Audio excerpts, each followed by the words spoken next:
नमस्कार दोस्तों, क्या आप भारत के सभी राष्ट्रपति के नाम भूल जाते हैं?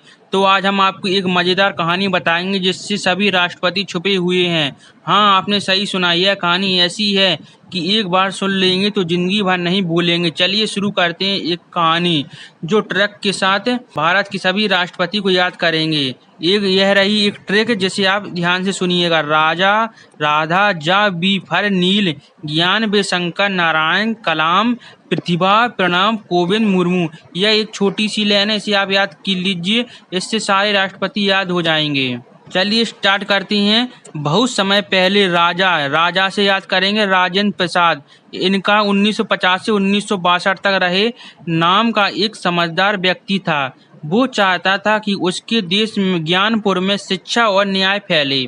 राजा ने अपने सबसे भरोसेमंद सलाहकार राधा से कौन होंगे? सर्वपल्ली राधाकृष्णन, यानी ये थे 1962 से लेकर 1967 तक को बुलाया और कहा, राधा, अब समझ आ गया है कि हम एक नया राष्ट्र बनाएंगे जो संविधान से चलेगा। राधा बोली फिर, राजा साहब, जा से याद रखना, जाकिर हुसैन, जो 1967 से 1969 तक रहे। राजा साहब, जा कर एक ऐसे व्यक्ति को खोजिए जो ईमानदारी और शिक्षित हो। राजा ने एक लंबी यात्रा की और एक सज्जन मिले जिनका नाम था वीरगिरी।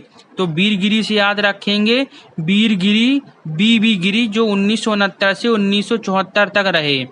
वीरगिरी बोले, मैं तो देश की सेवा करने के लिए हमेशा फरमान से याद रखेंगे फारुकुद्दीन अली अहमद, जो 1974 से 1977 तक।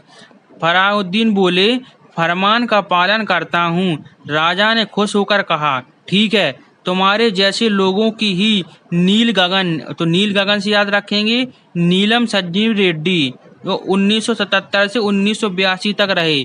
तुम्हारे जैसे लोग ही नील गगन जैसा उज्जवल भविष्य बनाएंगे। अचानक वहाँ एक और ज्ञानी व्यक्ति आ गया जिसका नाम था ज्ञान। तो ज्ञान से अपन याद रखें ज्ञानी जैल सिंह, जो 1982 से 1987 तक रहे।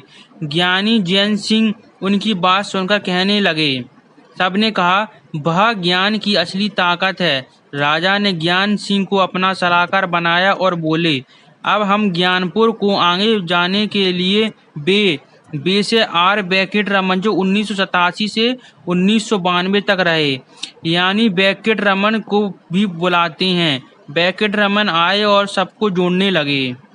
इसके बाद शंकर से याद रखें शंकर दयाल शर्मा, जो 1992 से लेकर 1997 तक नाम से एक शांत तपस्वी ने अपनी समझदारी से सबको चौंका दिया।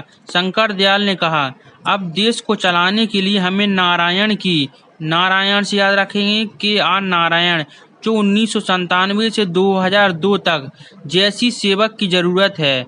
तभी एक दूर से आवाज आई, मैं कलाम हूँ। कलाम से याद रखेंगे इनको तो आप जानते हैं, APJ अब्दुल कलाम, जो 2002 से 2007 तक रहे। मैं कलाम हूँ, अब बच्चों के सपनों को पंख देने आया हूँ। फिर एक महिला आई, मेरा नाम प्रतिभा है। प्रतिभा से याद रखें प्रतिभा पाटिल, जो 2007 से 2012 तक रहीं। मैं प्रतिभा पाटिल, मैं महिलाओं की आवाज़ बनना चाहती हूँ। राजा ने कहा, आओ प्रणब से याद रखेंगे प्रणब मुखर्जी, जो 2012 से 17 तक रहे। अब तुम्हारी अनुभव से देश को दिशा मिलेगी। फिर एक और सज्जन आए जिनकी छवि एकदम सरल थी, यानी कोविंद से याद रखेंगे रामनाथ कोविंद, जो 2017 से 22 तक रहे। गरीबों की आवाज़ बनूंगा। अंत में दूर एक गांव से आई एक आदिवासी महिला, द्रौपदी से याद रहेंगे द्रौपदी मुर्मू, जो 2022 में बनी थी, जो और अभी तक राष्ट्रपति हैं। अब राष्ट्रपति भवन में जनजातियों की ये आवाज़ गूंजेगी। तो एक छोटी सी कहानी है जिसे आप बार बार देख लीजिए तो आपको याद हो जाएगी, वो आपको भारत के सभी राष्ट्रपति याद हो जाएंगी कौन हैं और कब तक रहेंगे। और अगर आपको ऐसी ही कहानी और चाहिए सभी के बारे में तो आप वीडियो लाइक और चैनल को सब्सक्राइब जरूर करिएगा। अगर आप चैनल सब्सक्राइब कर लेंगे तो आपको डेली ही ऐसी कहानी मिलती रहेंगी जो आपको नॉलेज बढ़ाने के लिए अत्यंत महत्वपूर्ण रहेंगी। तो चलिए आप वीडियो लाइक और चैनल सब्सक्राइब कर लीजिए। तो कल फिर मिलेंगे। बाय, जय हिंद।